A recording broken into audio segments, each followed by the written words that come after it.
नमस्कार मित्रों, राधे राधे। मैं हूँ पायल कश्यप और आपका हमारे चैनल पुराण सार में हार्दिक अभिनंदन है। मित्रों, आज की इस वीडियो में भगवती उमा के प्रादुर्भाव का वर्णन हम करने वाले हैं। तो चलिए कथा शुरू करते हैं। मित्रों, एक बार दैत्यों और देवताओं में परस्पर युद्ध हुआ। उसमें महामाया के प्रभाव से देवगणों की विजय हुई। इससे देवताओं को अहंकार हो गया और वे अपनी प्रशंसा करने लगे कि हम लोग धन्य हैं कि हम लोगों ने असुरों को पराजित कर दिया और उनको डराकर पाताल लोक को भेज दिया।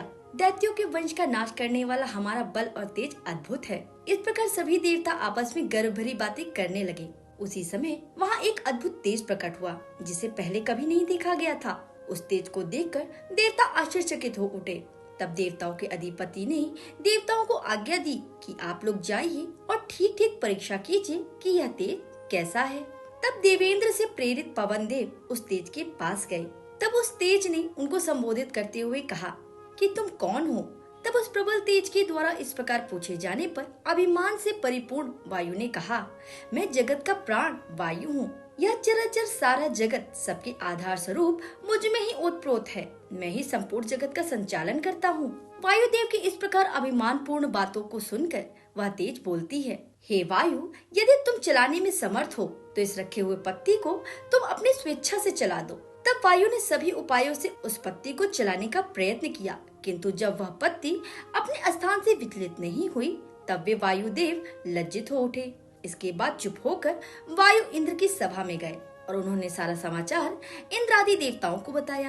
इस तरह सभी देवता उस तृण को उठाने के लिए उन तेज के पास गए, परंतु किसी से भी यह कार्य संभव न हो सका। तब इंद्र स्वयं उन तेज के पास गए। इंद्र को आता हुआ देखकर वह तेज उसी क्षण अंतर्धान हो गया। इससे इंद्र आश्चर्यचकित हो गए। तब इंद्र ने मन में ऐसा विचार किया कि जिसका ऐसा चरित्र है, हम सभी को उसी की शरण में रहना चाहिए। इस तरह उन सभी देवताओं ने अपने अभिमान को त्याग दिया। इसी बीच अकारण करुणा मूर्ति सच्चिदानंद रूपिणी शिवांगना भगवती उमा उन सभी पर अनुग्रह करने के लिए, उनका अभिमान दूर करने के लिए चैत्र शुक्ल नवमी को मध्याह्न काल में वहाँ प्रकट हुई।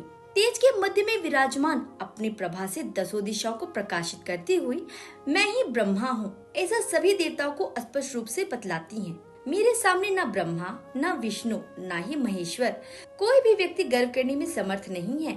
आप देवताओं की तो फिर बात ही क्या कहें। मैं कभी स्त्री रूप वाली तो कभी पुरुष वाली तथा कभी दोनों ही रूप वाली हो जाती हूँ। इस प्रकार मैं सर्व स्वरूपा महेश्वरी हूँ।